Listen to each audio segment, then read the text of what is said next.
जब एक पुत्र अपने पिता के लिए प्रतिशोध की ज्वाला में तपता है, जब एक क्रोध एक शपथ बन जाता है, तो इतिहास गवाह बनता है विनाश की सबसे भीषण यज्ञ कथा का। यह है राजा जन्मेजय का सर्प यज्ञ।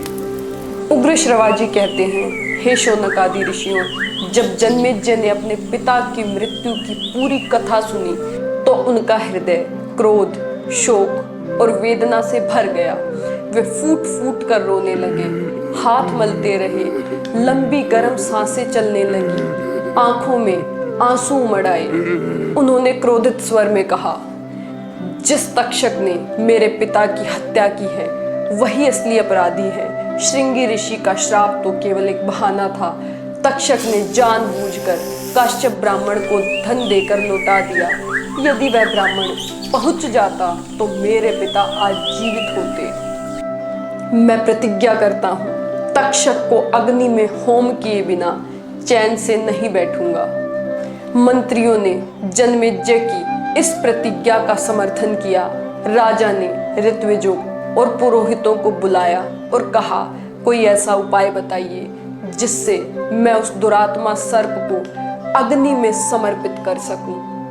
ऋत्विजों ने कहा, राजन, शास्त्रों में वर्णित है, आपके ही लिए एक सर्प यज्ञ की स्थापना पहले से की गई है। यह महायज्ञ केवल आप ही कर सकते हैं और इसकी विधि हमें भली भांति ज्ञात है।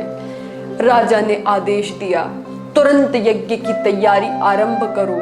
भूमि मापी गई, यज्ञशाला का निर्माण हुआ और राजा दीक्षित हुए। तभी एक ज्ञानी सूत बोला, इस समय और स्थान को देखकर लगता है कि कोई ब्राह्मण इस यज्ञ को पूर्ण नहीं होने देगा। राजा ने तत्काल आदेश दिया, बिना सूचना के कोई भी मनुष्य यज्ञ मंडप में प्रवेश ना करे। यज्ञ आरंभ हुआ। मंत्रों की तेज ध्वनि, अग्नि की लपटें, धुएं से लाल होती ऋत्विजों की आंखें, काले वस्त्र पहने ब्राह्मण नाम लेकर आहुति डालने लगे और आकाश से सर्प गिरने लगे। कोई सफेद, कोई नीला, कोई 4 कोस लंबा, कोई गौ माता के कान जितना। सभी सर्प चिल्लाते, लहराते, तड़पते हुए अग्नि में होम होने लगे।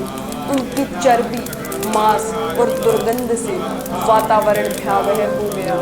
सर्प यज्ञ का संचालन कर रहे थे ऋषि चांडभाग, कोस, जैमिनी, शांडिल्य, पिंगल और स्वयं व्यास जी महाराज। एक एक नाम लेकर सर्पों को अग्नि में गिराया जा रहा था।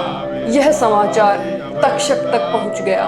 वह कांप उठा, भयभीत होकर देवराज इंद्र की शरण में पहुंचा और बोला, हे देवराज, मैं अपराधी हूँ, मेरी रक्षा कीजिए। इंद्र ने मुस्कुराकर कहा, मैंने तुम्हारी रक्षा के लिए ब्रह्मा जी से पहले ही अभय वचन ले लिया है, तुम्हें कोई भय नहीं है। यह सुनकर तक्षक इंद्रलोक में ही छिपकर रहने लगा।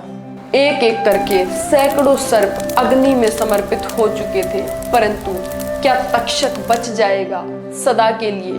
क्या कोई रोकेगा इस विनाश को? जानने के लिए देखिए अगली कड़ी, आस्तिक मुनि का प्रवेश। जब यज्ञ थमा और संहार रुका, सुनते रहिए सनातन की वह अमर कथा। जय गौ माता, जय श्री हरि।